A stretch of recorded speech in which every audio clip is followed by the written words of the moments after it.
The Journal of Participatory Medicine is the journal we're starting. We've got very high academic standards, so high standards that we haven't accepted any articles for publication yet. So we're trying to figure out how can we kind of get some results. And finally, before I get into my story, I want to note that Stanley Fell, the doctor, posted on his blog in December of 2008 this post. Physicians are coaches. Patients are players. One of the big things doctors talk about is what they call compliance, because it's like, we give you orders, are you going to comply or not, right? But in reality, my doctor tells me, do this, eat better, exercise more, and so on. He's like the coach. I go out on the basketball court of life, and either I do what he said, or I don't, right? And the thing is, you can't do participatory medicine by sitting back and hoping your doctor does it to you. If you want to get into this game, you have to take an active responsibility for your well-being and for the role that your choices make in how your life goes. People ask, how did I get into this participatory medicine thing? Some of you are old enough to recall that in the 1960s, they asked JFK, how did you become a war hero? You know, he swam around and saved his buddies. He said it was easy, they sank my boat. I went to the doctor for a routine x-ray, and he called the next morning. I just had a plain old sore shoulder. He called the next morning and said, your shoulder's going to be fine, but there's something in your lung. And that shadow there, we needed to figure out, was it just that one spot? It was totally by coincidence that it showed up near my shoulder. And I went in for a CAT scan, and what we found was 5 of these scattered through both my lungs. That meant that it clearly was some blood-borne cancer that had spread throughout my body. You know, the kidneys are supposed to be the filters, right? If they drop poison pellets in the blood, it goes straight to the heart where it gets pumped at full force into the lungs, and it gets caught in the first tight space it finds. We didn't know where it was from, so I had an ultrasound, and what we saw was this big ugly thing in the kidney. And in fact, there were 2 of them. One was reaching out the front and had already latched onto the colon and had not dug in yet. I was barely in time, has extremely lucky shoulder x-ray. The other one stuck out the back and was latched onto a big muscle I'd never heard of called the psoas muscle. And again, it too had just barely not dug in yet. So I Googled my butt off, right? As you heard this morning, you know, it's natural. I mean, for any other problem I've got, I go on the internet. So I Googled kidney cancer, and the first thing that came up was WebMD, and what I read was the prognosis for any progressing disease, metastatic disease, is poor. Almost all patients are incurable. And you know, I remember this moment sitting in my living room, and so I've been Googling since before there was Google. Really, there was Alta Vista and all the web and things like that. So I know how to find stuff. So I went to the 2nd page of Google results and done to the 3rd and the 4th page of Google results. Every single website said, outlook is bleak, prognosis is grim. And I'm thinking, what the hell is happening? You know, I didn't even feel sick. All I knew was that I was getting tired more in the evening. You know, and my appetite had been dwindling. Well, what the heck? I was a 56-year-old guy, you know, I was middle-aged. There's nothing sick about that. This is the diagram of stage 4 cancer from the treatment I eventually got. This is their standard diagram of stage 4 cancer. Totally by coincidence, there's that thing up in my lung. There's one in the head. That shows the brain. Mine was actually in my skull. The one in the femur there, the left thigh bone, 6 weeks later, the first pain I had was, I thought it was a sore knee. Well, it turns out that the bone was in the process of breaking because of the cancer had gotten into it and was eating its way out.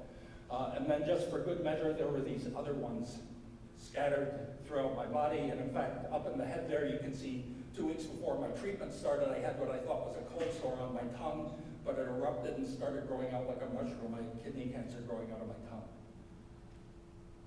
I remember. So tonight, when I realized my median survival was 24 weeks after diagnosis. And this will really get you to focus on, like, so what do we do now? I remember picturing, this was January, so I was thinking, boy, you know, my dad had just died a year and a half earlier, so this was kind of vivid. I thought, so is it going to be June? September? What's the weather going to be like on my funeral day? I pictured my mother's face at my funeral. A week later, I sat down with my daughter and her boyfriend, and I said, look, you know, we went through the news, and I said, I don't want you to, we have the kind of relationship where I could say, I don't want you guys to hurry up and get married prematurely just so you can do it while I'm still alive. So, got a lot to cover. After the shock, get it in gear, okay? ACOR, the best information anywhere about kidney cancer treatments and meeting up with a great community of other patients. The discussion of My Healthy Bet that Janet did earlier, she said you can tell this is designed by geeks. Well, this is my hospital's patient portal.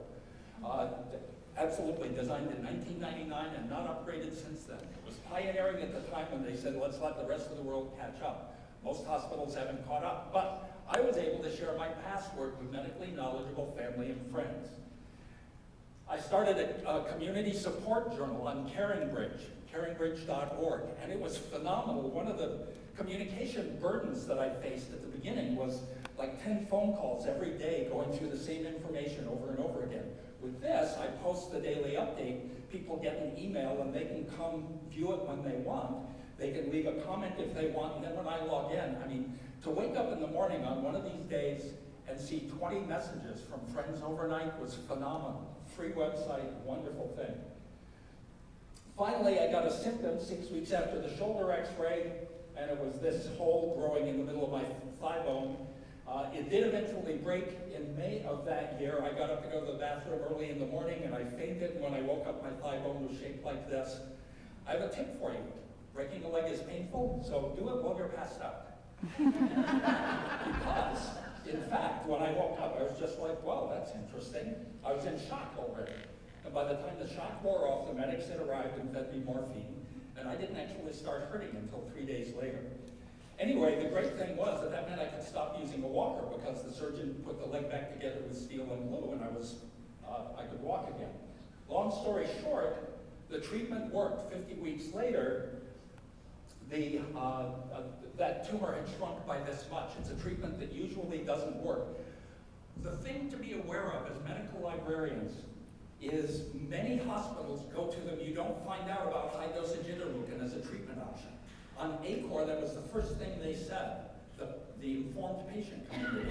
They said the only thing for kidney cancer that produces anything like a cure is high-dosage interleukin.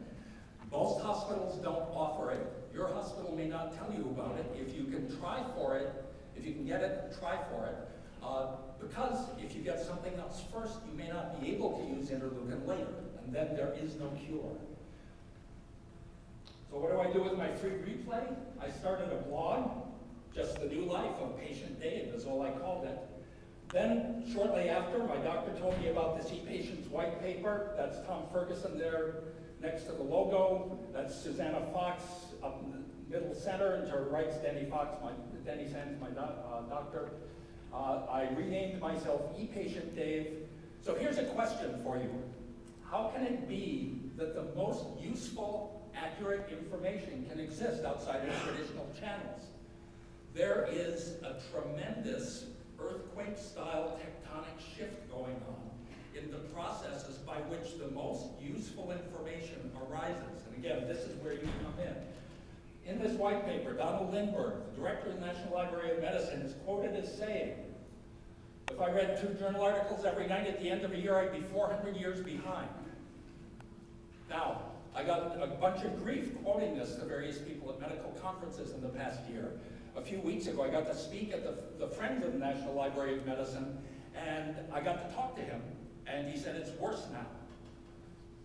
It's not humanly possible. It's about organizing all that information. The lethal lag time, 2 to 5 years, the time after successful research is completed, before publication is completed and the article's been read. People can die during that time lag. Yet patients have all the time in the world to look for such things.